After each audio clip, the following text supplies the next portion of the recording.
சீர்காழி பகுதியில் நேரடி நெல் கொள்முதல் நிலையங்களில் கொள்முதலுக்காக வைக்கப்பட்டிருந்த நெல் மழையில் நனைந்ததால் விவசாயிகள் கவலையடைந்துள்ளனர். நாள் ஒன்றிற்கு கூடுதலாக நெல்லை கொள்முதல் செய்ய டெல்டா பாசன விவசாய சங்க மாவட்ட தலைவர் கலெக்டர் அலுவலகத்தில் மனு அளித்தார்.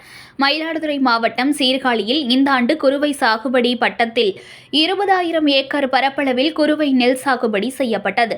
மோட்டார் பம்ப் செட் மற்றும் மழையை பயன்படுத்தி பெரும்பாலான விவசாயிகள் சாகுபடியில் ஈடுபட்ட நிலையில் தற்பொழுது பல்வேறு பகுதிகளில் குறுவை நெல் அறுவடை பணிகள் தீவிரமாக நடைபெற்று வருகின்றன.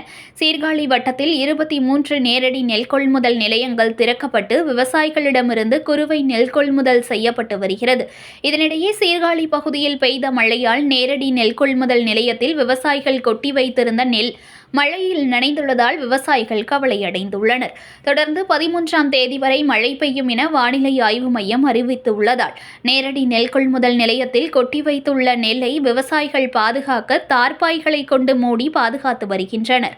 கொள்முதல் நிலையங்களில் நாள் ஒன்றிற்கு 800 முதல் 1000 சிப்பங்கள் வரை மட்டுமே விவசாயிகளிடமிருந்து கொள்முதல் செய்யப்படுகின்றன. தொடர்ந்து மழை பெய்து வருவதால் விவசாயிகள் கொண்டு வரும் நெல்லை உடனுக்குடன் கொள்முதல் செய்ய வேண்டும் எனவும் கூடுதலாக நெல்லை கொள்முதல் செய்ய வேண்டும் என விவசாயிகள் கோரிக்கை விடுத்துள்ளனர்.